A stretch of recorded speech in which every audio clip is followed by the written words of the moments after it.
नई नवेली बहू साक्षी को आए हुए महीना भर भी नहीं हुआ था, पर पता नहीं क्यों चेहरे पर नूर नजर नहीं आता था। शायद किसी बात से नाराज है, हर पल यही प्रतीत होता था। सास सुशीला जी ने कई बार पूछने की कोशिश भी की, पर हर बार साक्षी टाल जाती थी। सुशीला जी भी यही सोचती रह जाती कि क्या पता अभी अभी शादी हुई है, नए घर में मन लगने में भी वक्त लगता है, इसलिए शायद बहुत ज़्यादा बोल नहीं पा रही और चुप चुप रहती है।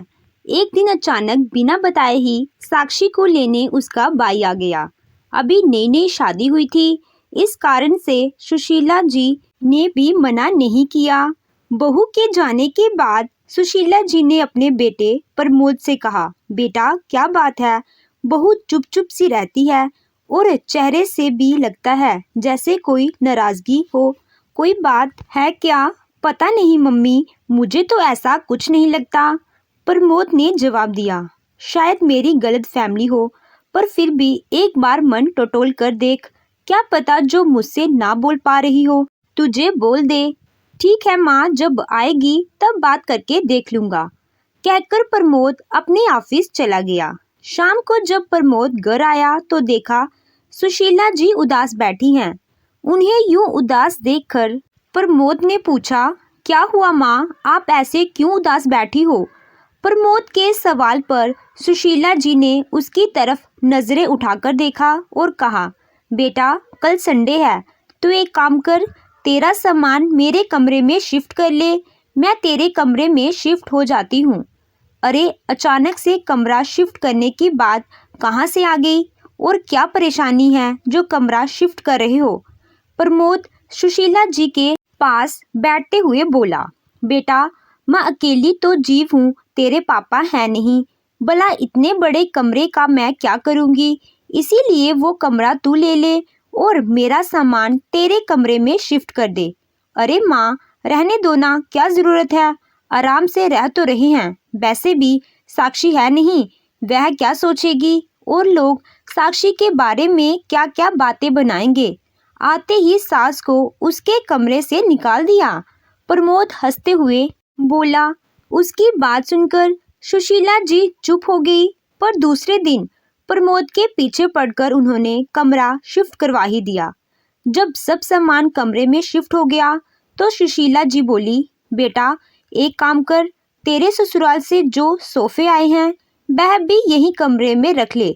उनकी बात सुनकर प्रमोद बोला, माँ तुम्हारा दिमाग में क्या चल रहा है, पड़े रहने दो ना, बाहर मेहमान आएंगे तो बाहर बैठने के काम में आएंगे। अरे पर हमारे अपने भी तो सोफे हैं ना, वह रख लेंगे हॉल में। अरे माँ कैसी बात कर रही हो, नए सोफे हैं, हॉल में ज़्यादा अच्छे लगेंगे। नहीं नहीं, बहू के सोफे हैं, उसके कमरे में ही अच्छे लगेंगे। उनकी बात सुनकर प्रमोद एक पल के लिए चुप हुआ, फिर बोला, किसी ने कुछ कहा क्या? अचानक से प्रमोद के सवाल को सुनकर सुशीला जी चुप हो गई, फिर बोली, नहीं किसी ने कुछ नहीं कहा, बस उस कमरे में रख दो। आखिरकार सोफे साक्षी और प्रमोद के कमरे में शिफ्ट कर दिए गए। दूसरे दिन प्रमोद जब घर आया तो साक्षी आ चुकी थी। प्रमोद को बड़ी हैरानी हुई, क्योंकि साक्षी का भी कुछ दिन आने का बिल्कुल भी मूड नहीं था। अक्सर प्रमोद नोटिस करता था कि साक्षी और सुशीला जी के बीच में अजीब सा तनाव था, दोनों खुलकर बात नहीं करती थी। कुछ दिनों बाद साक्षी दोबारा मायके गई। उस दिन भी प्रमोद शाम को लौटा तो सुशीला जी चुपचाप उदास बैठी हुई थी, पर प्रमोद ने फिर इसका कारण पूछा तो सुशीला जी ने कहा, बेटा तू पूजा घर भी मेरे कमरे में ही शिफ्ट कर दे, कम से कम सुबह मैं पूजा करूं तो लोगों को डिस्टर्ब ना हो। अरे तुम्हें किसने कहा माँ कि हमें सुबह डिस्टर्ब होता है? उसकी बात सुनते ही सुशीला जी एकदम से हड़बड़ा गई। अरे वह किसी ने नहीं कहा, पर क्या मुझे दिखता नहीं है, तुम लोग भी डिस्टर्ब होते होंगे, बस तू तो पूजा घर मेरे कमरे में शिफ्ट कर दे। इससे पहले कि प्रमोद कुछ पूछता, सुशीला जी ऐसा कहकर रसोई में चाय बनाने चली गई। अब प्रमोद के मन में भी हलचल सी होने लगी थी। आखिर कुछ तो है। जब भी साक्षी मायके जाती है तभी माँ यह सब अजीब क्यों जिद करती है, पहले कमरा और अब पूजा घर। जब साक्षी घर पर होती है तब भी माँ और उसके बीच अजीब सा मनमुटाव लगता है। कुछ तो बात है पर माँ बता नहीं रही है। वहीं सोफे पर सुशीला जी का फोन पड़ा हुआ था, पर प्रमोद ने उठकर चेक किया तो उसमें शाम को साक्षी की मम्मी का फोन आया हुआ था। प्रमोद को सच में अब तो कुछ गड़बड़ होने का एहसास होने लगा था। उसने दोबारा सुशीला जी से पूछा भी, पर वह टाल गई। आखिरकार उनकी जिद के कारण प्रमोद को पूजा घर भी उनके कमरे में शिफ्ट करना पड़ा। और दूसरे दिन प्रमोद जब घर लौटा तो वाकई वह देखकर हैरान रह गया कि साक्षी मायके से आ गई। पर जब माँ ही नहीं बताना चाहती तो आखिर प्रमोद पूछे किसे। साक्षी से बात की तो उसने सिर्फ इतना ही कहा, अब माँ की इच्छा कि वह क्या करना चाहती हैं। मैं क्या कहूँ इसके आगे। प्रमोद भी कुछ ना कह सका, पर शक का कीड़ा तो दिमाग में बैठ गया था। आखिर उसका शक यकीन में तब बदल गया जब कुछ दिन बाद साक्षी वापस मायके गई। इस बार सुशीला जी ने प्रमोद से साक्षी के दहेज में आया हुआ टीवी साक्षी के कमरे में लगाने को कहा। इस बार प्रमोद बिगड़ गया। ये क्या है माँ, आखिर ये क्या लगा रखा है आपने। जब भी साक्षी मायके जाती है आप बस यही बात करने लग जाती हो, इसको यहाँ सेट करो, उसको वहाँ सेट करो। आखिर चल क्या रहा है आपके मन में, बताते क्यों नहीं हो।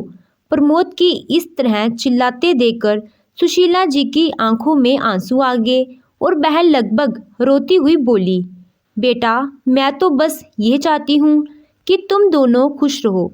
आखिर मेरी उम्र है ही कितनी बची है, मेरे कारण तुम्हारा घर ना बस पाए, मैं ऐसा कभी नहीं चाहूँगी। सुशीला जी की बात सुनकर प्रमोद हैरान हो गया। फिर बड़े प्यार से सुशीला जी से बोला, माँ सच सच बताओ हो क्या रहा है। सुशीला जी ने रोते रोते उसका हाथ पकड़कर कहा, बेटा पहले वादा कर तू मुझे छोड़कर नहीं जाएगा। मैं अकेली कैसे रहूँगी तेरे बिना, तेरे पापा भी नहीं हैं। भगवान के लिए मुझे वृद्ध आश्रम भी मत छोड़ना। बेटा मैं तुम लोगों को परेशान नहीं करती हूँ, पता नहीं सब लोग अपने आप हो जाता है। अरे माँ कैसी कैसी बातें कर रही हो, जो भी है खुलकर बताओ। और मैं क्यों छोड़कर जाने लगा आपको, मैं कहीं नहीं जा रहा, मैं बेटा हूँ आपका, आपके साथ ही रहूँगा। और कौन कह रहा है आपको कि मैं आपको वृद्धाश्रम छोड़ने वाला हूँ। यह घर आपका है, जिस दिन आपको ऐसा लगे मुझे घर से निकाल देना।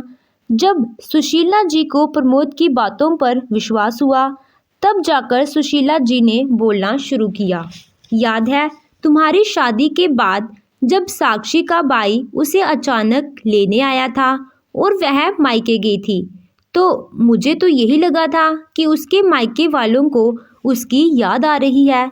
लेकिन उसके जाने के बाद साक्षी की माँ का फ़ोन आया था, तब मुझे पता चला कि साक्षी ने ही उसे फ़ोन करके बुलाया था। समदन जी कह रही थी कि मैंने सारा दहेज अपनी बेटी और दामाद के इस्तेमाल के लिए दिया है, लेकिन आपने सारा सामान हाल में रखवा दिया। सिर्फ एक पलंग, अलमारी और ड्रेसिंग उनके कमरे में रखकर आपने अपने कर्तव्य की अतिश्री कर दी। आपकी तो उम्र हो चली है, आप उस सामान को अपने पास रखकर क्या करेंगे। लेकिन कम से कम बच्चों की इच्छाओं तो सम्मान कीजिए। अब तो मेरी बेटी उस घर में तभी आएगी जब उसके कमरे में ये सारा सामान सजेगा। अब तू ही बता बेटा कि तेरे उस छोटे से कमरे में सारा सामान कैसे आता। इसीलिए मैंने तुझे कहा कि मेरा सामान तेरे कमरे में शिफ्ट कर दे और तू मेरा कमरा ले ले। कम से कम बहू का दहेज का सामान तो आ ही जाएगा। लेकिन जब साक्षी दूसरी बार मायके गई तब भी मुझे यही लगा कि उसे अपने माता पिता की याद आ रही है। लेकिन ये भी मेरी गलत फहमी ही साबित हुई। साक्षी वहाँ पहुँची कि थोड़ी देर बाद में ही उसकी माँ का फ़ोन आ गया। कहने लगी कि साक्षी को मेरे कारण अपनी सृष्टि बसाने में बहुत दिक्कत होती है। बेचारी मेरी बेटी कुछ कह नहीं पाती और आपका बेटा आपका लिहाज कर जाता है। इसका मतलब यह नहीं कि आप उनका जीना दुश्वार करके रखो। आप तो सुबह सुबह अपने पूजा पाठ करने बैठ जाती हो, लेकिन मेरी बेटी को तो नींद खराब होती है ना। देखिए समदन जी, समझाना मेरा फ़र्ज़ है। आप तो अभी अभी नई सास बनी हैं, पर मुझे तो दो दो बहुएं रखने का तजुर्बा है। बाकी आपकी मर्ज़ी। अब समदन जी ने तुम्हारा ही नाम ले लिया तो मैंने सोचा इसमें तुम्हारी भी रजामंदी है, इसीलिए मैंने पूजा घर भी अपने कमरे में शिफ्ट करवा लिया। लेकिन आज सिर्फ एक एलईडी के लिए उन्होंने मुझे कितना कुछ सुना दिया। कहते कहते सुशीला जी जोर जोर से रोने लगी। प्रमोद खूब देर तक तो माँ को चुप कराने की कोशिश करता रहा, पर जब वह चुप नहीं हुई तो प्रमोद उठकर रसोई में गया और पानी का गिलास भरकर ले आया और सुशीला जी को देखकर चुप कराते हुए बोला, क्या हुआ माँ? उन लोगों ने क्या कहा माँ? मुझे सब कुछ बताओ, मैं भी तो देखूं कौन किस हद तक जा सकता है। आखिर सुशीला जी थोड़ी तसल्ली खाकर बोली, समदन जी कह रही थी कि इस उम्र में क्या मोह माया के चक्कर में पड़े हो। मैं एलईडी मेरी बेटी के दहेज में ये सोचकर दी थी कि कभी मेरी बेटी दामाद एलईडी पर अपने कमरे में आराम से मूवी देखेंगे। वह लोग तो इसका कोई फ़ायदा उठा ही नहीं पाए। आपने तो एलईडी हाल में लगा दी। मेरी बेटी दामाद की मूवी की जगह इस पर आपके सत्संग चलते हैं। आपको कुछ समझ में नहीं आता कि उनकी भी ज़िंदगी है। अगर पानी सर से ऊपर निकल गया तो कहीं ऐसा ना हो कि बेटा बहू आपको छोड़कर अपना बंदोबस्त कहीं और कर लें, या फिर आपको वृद्धाश्रम छोड़ आए। गलती सारी आपकी होगी, लेकिन बदनाम मेरी बेटी हो जाएगी। तब तो ही बता बेटा, मैंने उस समय भी तुझे कितना कहा था कि एलईडी अपने कमरे में लगा ले, लेकिन तू ही नहीं माना। मेरी क्या गलती? अब तो जब भी समदन जी का फ़ोन आता है या साक्षी मायके जाती है तो मुझे घबराहट सी होने लगती है। अब क्या नया बखेड़ा होने वाला है? तेरे पापा के जाने के बाद मैं बहुत संघर्ष करके तुझे पाला है। सारे रिश्तेदार साथ छोड़ चुके थे। सोचा था पूरी ज़िंदगी घर संघर्ष करते हुए निकल गई। कम से कम तेरी शादी के बाद सुकून के कुछ पल जी लूँगी, पर सच कहूँ तो अब मुझे बहुत डर लगता है। कहते कहते सुशीला जी के हाथ कांपने लगे थे और जीभ लड़खड़ाने लगी थी। यह देखकर प्रमोद को अपनी माँ पर तरस तो साक्षी और उसकी माँ पर बहुत गुस्सा आ रहा था। क्या हालत कर दी उन लोगों ने मेरी माँ की। जैसे तैसे अपने गुस्से को कंट्रोल करते हुए प्रमोद सुशीला जी को हिम्मत देते हुए बोला, माँ आपको मुझ पर बिल्कुल भी भरोसा नहीं था। क्या आपको शुरुआत में ही मुझे सब बातें बोल देनी चाहिए थी ना? बेवजह परेशान होती रहीं। आप अगर शुरुआत में ही आप बोल देती तो उसका हल तभी निकल जाता। नहीं बेटा, ऐसी बात नहीं है। जिस तरह से समदन की बातें करती थी, मुझे लगता था कि शायद इसमें तेरी भी रजामंदी है। एक दो बार सोचा भी कि तुझसे पूछ लूँ, फिर मुझे लगा कि सामान शिफ्ट करने से ही सारी समस्या का हल निकल रहा है तो गलत क्या है। पर इस बार तो समदन जी कुछ ज़्यादा ही बोल गई। सुशीला जी ने अपनी तरफ से सफाई दी। वह अगर ज़्यादा बोलती नहीं तो शायद आप मुझे कुछ बताती भी नहीं, पर कोई बात नहीं, देर से ही सही, आखिर पता तो चला कि हमारे साथ हो क्या रहा है। आप परेशान मत होना माँ, अब इसका निर्णय तो मैं बहुत जल्दी ही करूँगा। प्रमोद की बात सुनकर सुशीला जी घबराती हुई बोली, नहीं बेटा, तू ऐसा कोई कदम मत उठाना जिससे कोई समस्या खड़ी हो। मेरे कारण तेरी गृहस्थी खराब हो, मैं बिल्कुल नहीं चाहूँगी। माँ, गृहस्थी किसी एक इंसान के भरोसे नहीं चलती। इसमें दो लोगों का बराबर योगदान होता है। पर यहाँ तुम्हारी बहू योगदान देना नहीं, बिल्कुल सिर्फ लेना जानती है, तो उसे उसी की भाषा में समझाना पड़ेगा। विश्वास करो माँ, मैं इस रिश्ते को सिर्फ एक मौका और दे रहा हूँ। नहीं तो जिस तरह का यह रिश्ता है ना, इसका टूट जाना ही बेहतर है, क्योंकि ज़िंदगी भर के दुख से एक बार का दुख बेहतर होता है। बस अपने बेटे पर विश्वास रखिए, कल का दिन कुछ अलग कहानी लेकर आएगा। प्रमोद की इन बातों से सुशीला जी को काफ़ी हिम्मत मिली थी। दूसरे दिन सुशीला जी उठी तो देखा प्रमोद जग चुका था और फ़ोन में किसी से बातें कर रहा था। थोड़ी देर बाद सुशीला जी चाय बनाकर ले आई और दोनों माँ बेटे चाय पीने बैठे। इतने में दरवाजे की डोर बेल बजी। सुशीला जी ने ही जाकर दरवाज़ा खोला तो सामने 3 लोग खड़े थे। सुशीला जी ने हैरानी से उन लोगों से पूछा, आपको किसी से मिलना है? तो उनमें से एक लड़का बोला, मैडम हमें प्रमोद भैया ने बुलाया है, आप उन्हें बुला दीजिए जो हम हमारा काम शुरू करें। इतने में खुद प्रमोद बाहर आ गया और बाहर आते ही बोला, अरे आगे आप लोग, चलिए जल्दी जल्दी काम निपटाना है, मैं आपको बता देता हूँ कौन कौन सा सामान उठाना है। इतने में सुशीला जी बोली, प्रदीप कौन सा सामान उठाने की बात कर रहा है, मुझे बताएगा, आखिर चल क्या रहा है? माँ बस मेरा साथ दो, हर समस्या का समाधान होता है। कोई सीधे तरीके से समझता है तो कोई दूसरे तरीके से। जिस तरह की हरकतें वह लोग कर चुके हैं उसे इतना तो समझ में आ गया कि उन्हें सीधा तरीका समझ में नहीं आता, तो बस अब दूसरे तरीके से समझा रहा हूँ।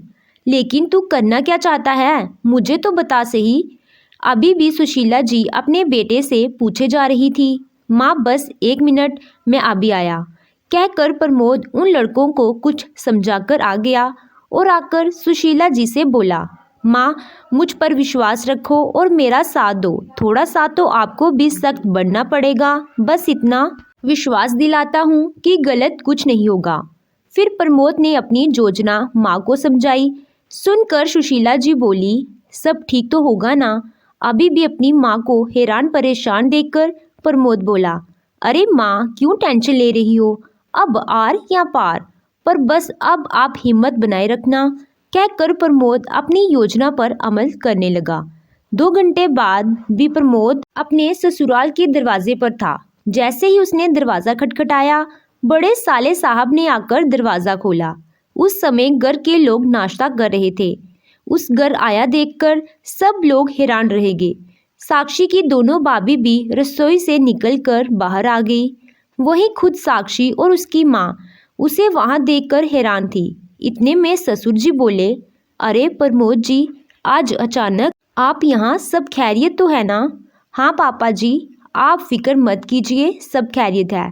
इतने में बड़े भैया भी बोले, अरे खड़े खड़े सब देख क्या रहे हैं, प्रमोद जी आए हैं, उनके लिए भी चाय नाश्ता लगाओ। प्रमोद ने बड़ी विनम्रता से हाथ जोड़कर कहा, नहीं भैया, मैं नाश्ता नहीं करूँगा, अभी मैं जल्दी में हूँ, ऑफिस में जाना है। वह तो मैं यह सामान यही रखवाने आया था। प्रमोद की बात सुनकर सब आश्चर्य से एक दूसरे की शक्ल देखने लगे। आखिर साक्षी की माँ ने कहा, दामाद जी कौन सा सामान रखने की बात कर रहे हैं आप? उनकी बात सुनकर प्रमोद मुस्कुराया और बोला, वही जो बाहर रखा है ट्रक में। यह सुनकर सब हैरान रह गए और फटाफट निकल कर बाहर आ गए। देखा तो ट्रक में वह सामान रखा था जो साक्षी के मायके वालों ने उसे दहेज में दिया था। उस सामान को देखकर घर के सब लोग प्रश्नवाचक नज़रों से एक दूसरे की तरफ देखने लगे। वहीं साक्षी कभी अपनी माँ को तो कभी प्रमोद को देख रही थी।